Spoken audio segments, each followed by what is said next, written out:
Signature d'accord entre putschistes et loyalistes au Burkina Faso. La CEDEAO appelle au calme. Michel Kafando rétabli dans ses fonctions ce mercredi.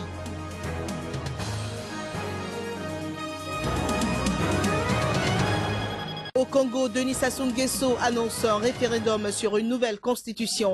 Il a déjà passé 30 années à la tête du pays.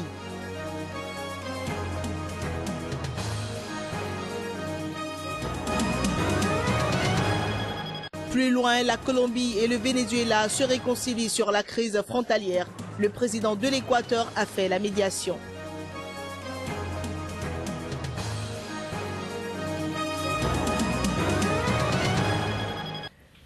Bonjour chez vous, bienvenue dans ce journal. L'armée burkinabé et les putschistes ont signé mardi soir à Ouagadougou un accord pour éviter un affrontement. L'accord a été présenté devant la presse en présence du Mogo Naba, roi des Mossi, autorité traditionnelle très respectée dans le pays.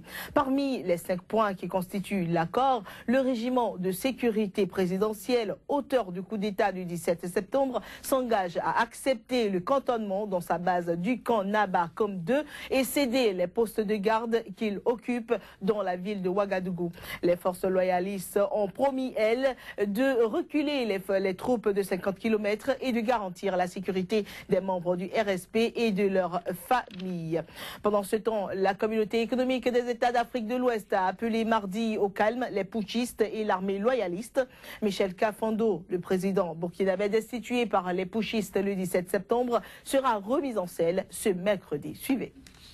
Nouvelle médiation ce mercredi au Burkina Faso. Une délégation de chefs d'État pour rétablir Michel Kafando dans ses fonctions de président de la transition.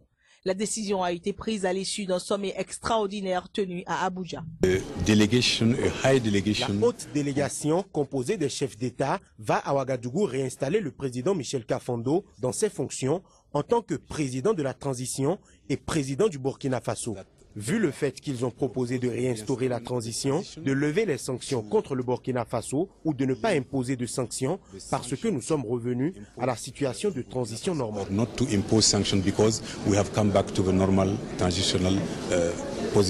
Les chefs d'État et de gouvernement du bloc régional ouest-africain ont aussi appelé la garde présidentielle à déposer les armes. Il est demandé aux autres unités de l'armée de ne pas faire usage de force pour éviter des pertes en vies humaines. Engager un dialogue politique avec toutes les parties prenantes, c'est l'objectif de la nouvelle délégation de la CEDEAO à Ouagadougou. Elle est constituée des dirigeants du Nigeria, du Niger, du Togo, du Ghana, du Bénin et du Sénégal. Toujours au sujet de la crise au Burkina Faso, le chef des putschistes, le général Djibril Diendéré, a déclaré mardi qu'il s'en remettait aux conclusions qui sortiront donc du sommet extraordinaire de la CEDEAO. Un extrait de son intervention. Depuis hier, nous avons entamé des discussions avec les militaires qui sont venus de l'intérieur du pays. Nous avons eu des échanges très fructueux. Et ces échanges-là vont continuer afin de trouver une solution à ce problème. Nous n'avons pas envie de nous battre. Bon, nous défendrons éventuellement, mais nous n'avons pas envie de verser du sang pour rester dans un pouvoir quelconque. Il ne sert à rien de verser du sang, il ne sert à rien de faire des massacres pour un pays que l'on veut servir. Nous attendrons et nous appliquerons ce que les chefs d'État vont décider au niveau de la CEDEAO. S'ils accordent l'amnistie, c'est tant mieux. S'ils n'accordent pas d'amnistie, nous en tiendrons compte. Au Nigeria, le bilan des attentats perpétrés par le groupe islamiste Boko Haram dimanche dernier à Maïdougouri s'alourdit à 117 morts. Cette attaque a été la plus meurtrière perpétrée à Maïdougouri depuis la prise de pouvoir fin mai du président Muhammadu Buhari. Même si Boko Haram a subi depuis février des revers militaires infligés par les armées des pays de la région et perdu le contrôle d'importantes localités, le groupe a depuis changé de stratégie et a de plus en plus recours à des techniques de guérilla.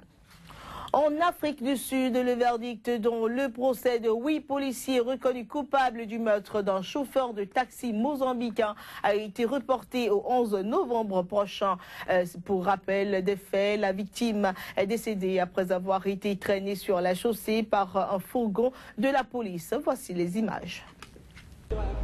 Le report du verdict fait suite à la demande des conseillers pénitentiaires de probation pour disposer davantage de temps afin de rendre leur rapport. Une requête que leur a accordée la Haute Cour de Pretoria, repoussant le prononcé du verdict au 11 novembre. Les 8 policiers sont reconnus coupables du meurtre d'un chauffeur de taxi mozambicain en février 2013.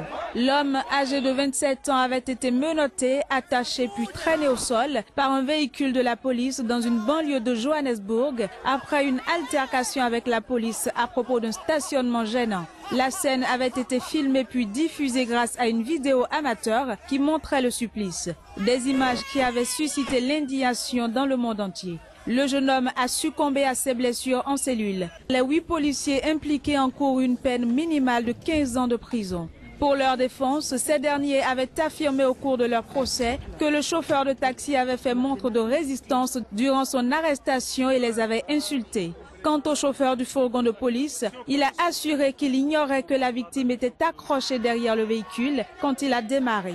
Des arguments réfutés par le juge qui les a qualifiés d'affirmations improbables. En Afrique du Sud, la police a commis de nombreuses bavures au cours de ces dernières années. Elle est souvent indexée pour son manque de professionnalisme, attribué notamment à la présence de dirigeants inexpérimentés ou corrompus. En République du Congo, le président Denis Sassou Nguesso, qui cumule plus de 30 années au pouvoir, a annoncé mardi vouloir soumettre à référendum une nouvelle constitution, ce qui pourrait lui permettre de briguer un nouveau mandat.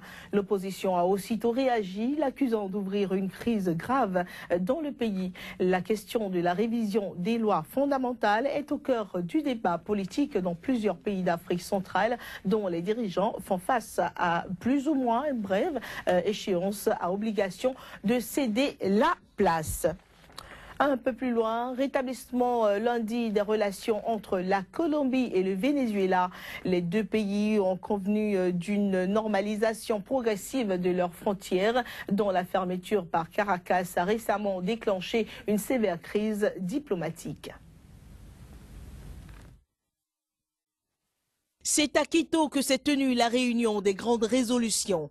Les présidents colombiens Juan Manuel Santos et vénézuéliens Nicolás Maduro se sont accordés sur le retour immédiat de leurs ambassadeurs respectifs et la normalisation progressive de la frontière.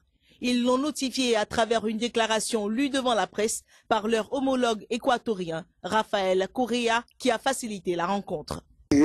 Après la réunion, les présidents de Colombie et du Venezuela se sont accordés sur le retour immédiat de leurs ambassadeurs, enquêter sur la situation à la frontière, réunir des équipes de ministres immédiatement pour s'occuper des problèmes sensibles des frontières. Depuis le début de la crise, le 19 août dernier, qui s'était envenimée jusqu'au rappel des ambassadeurs une semaine plus tard, Santos et Maduro, accompagnés de leur ministre des Affaires étrangères, se voyaient pour la première fois. Qui a gagné aujourd'hui? La sagesse, le dialogue est ce qui doit toujours gagner, la paix. La paix entre nos pays, entre nos peuples. Et seulement avec la coopération de nos deux gouvernements et de nos deux pays, nous dépasserons cela. Merci, Président Santos. Ici, comme l'a dit le président Maduro, a prévalu la sagesse. Il y a eu un dialogue calme, respectueux et productif. Et je suis très content de renouer ce dialogue avec le Venezuela, parce que, comme nous l'avons dit à plusieurs reprises, quand deux dirigeants ont des divergences, ceux qui en souffrent, c'est le peuple. L'accord conclu lundi prévoit également une enquête de la situation à la frontière longue de 2219 km qui sépare les deux voisins latino-américains et que des réunions au niveau ministériel se tiennent mercredi à Caracas pour traiter des thèmes sensibles de la frontière. La crise avait éclaté à la suite de la fermeture de plusieurs postes frontières par le Venezuela, qui avait en outre décrété l'état d'exception après une attaque contre des militaires vénézuéliens lors d'une opération anti-contrebande. Et nous retrouvons dans quelques secondes la revue de presse.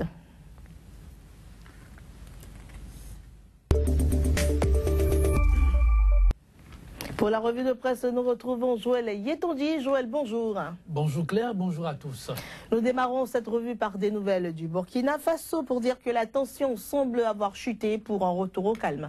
Tout à fait, c'est le moins qu'on puisse dire. Et à la une de Façonnette, les loyalistes et le RSP signent un accord pour éviter les affrontements, peut-on lire. La nouvelle tribune Kafando remise en selle ce mercredi. Ce sont là les propos, précise la nouvelle tribune du général Diendéré. Burkina 24 donne la parole au Premier ministre Isaac Zida libéré. Zida invite ses pairs à déposer les armes et à suivre la voie du peuple. Le Djelicom qualifie la situation actuelle de prolongation en attendant les conclusions des accords d'Abuja au Nigeria. Le patriote croit savoir que la CEDEAO évite un bain de sang au Burkina Faso. 4 chefs d'État sont attendus en pompiers aujourd'hui. Et au Congo, Brazzaville, après les Jeux africains, enfin, place à la politique. Tout à fait. En croix, Congo Page, c'est Denis Sassou Nguesso qui donne la voix. Référendum, Sassou Nguesso crache le morceau.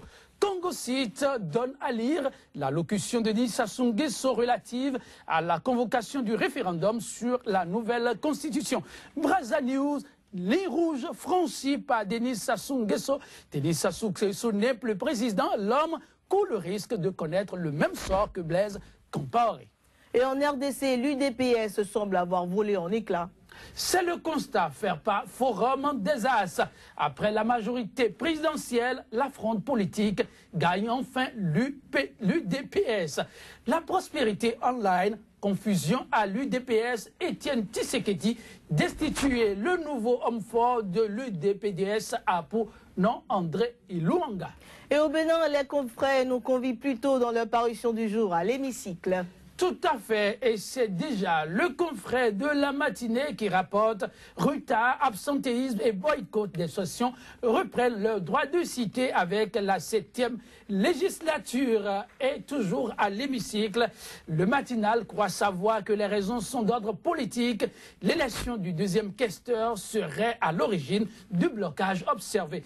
À Cotonou, actualité à l'actualisation de la LEPI, l'opération proprement dite démarre le 1er octobre d'ici à Cotonou. Et au Cameroun, de justesse, le pays a évité le pire hier. Tout à fait. Cameroun Link rapporte la nouvelle, un nouvel attentat suicide déjoué dans la ville de Mora.